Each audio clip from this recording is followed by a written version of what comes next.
Uncle কেমন আছে? খাদিজা, নাজনীন, পুনম আছে, ও আগের মতোই আছে, ও লাইফ সাপোর্ট আছে, দোয়া করবেন সবাই। আহ আতিকা বিনতে রফিক, মাইশা কি লিখছো? মনে আছে আপু, আপনার সাথে আমার দেখা হয়েছিল একটা প্রোগ্রামে, সেখানে নায়িকা অঞ্জনা আপাও ছিলেন।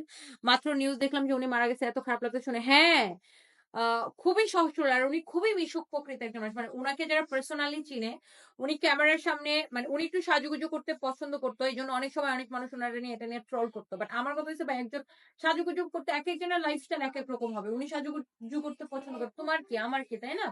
বাট উনি এজ এ পার্সন কিন্তু খুব মিশুক ছিল, কোনো অহংকার ছিল না ভদ্র মহিলার।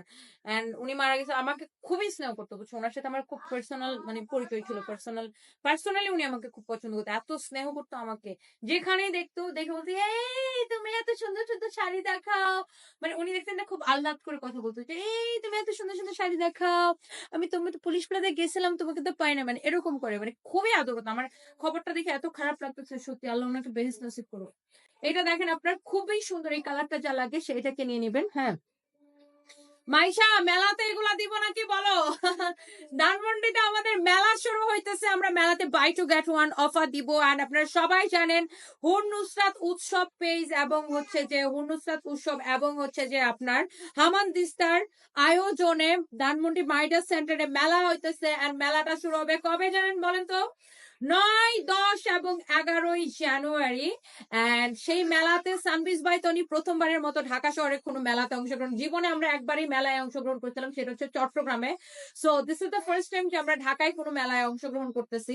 And I am super excited. And এইটা নিয়ে হচ্ছে যে আমরা আমরা এই জন্য এটাতে আমরা এত অফার দিব, buy two get one offer তো দিব। আর 9, 10, 11 তারিখে মেলাটা হবে ধানমন্ডি মাইডাস সেন্টারে। আমি 10 তারিখে যাব এবং 11 তারিখে তো ডেফিনেটলি যাব। 10 তারিখে আমি আসলে ব্যাংকক থেকে ফিরবো, ওই দিন আমি রাতে চেষ্টা করবো যাইতে, আমি যাওয়ার প্ল্যান আছে আমার। সো দেন আবার 11 তারিখে থাকবো। সবাই যারা কেউ যদি মেলাতে হচ্ছে সবাই আপু মেলায় সবাই আপনার জন্য আসবে, সবাই অপেক্ষায় আছে। Maisha, thank you so much. তোমরা কি কম নাকি বলো? তোমাদেরকে তো দেখতে আসবে। সো মাইশা তো আপনারা জানেন হামানদিস্তার ওনার। এন্ড হামানদিস্তা ও খুব ভালো কাজ করে, সব হচ্ছে যে আপনার ওরা নিজেরা প্রোডাক্ট তৈরি করে স্কিন কেয়ারের, ও নিজেই তৈরি করে, মাশাআল্লাহ অনেক ট্যালেন্ট। আমি যখন ভাবি আরে আমি তো খালি চিল্লাচিল্লি, আমি ওই দিন নুসরাত লোপা আপুকে আমি বলতেছিলাম যে আমি তো চিল্লাচিল্লি ছাড়া আর কিছু করতে পারি না, আমরা খালি চিল্লাচিল্লিতে লাগাই দেবো, এটাও খুব ভালো পারি। ওর খুব ট্যালেন্ট মাইশার, মাশাআল্লাহ। এন্ড সবাই ধানমন্ডির ফেয়ারে আসবেন, যারা হচ্ছে যে আপনার মানে শীতের মধ্যে মেলার মেলার একটা মজা আছে অন্যরকম। এন্ড আমি তো ডেফিনেটলি আসবো। আর আমরা buy two get one offer দিব।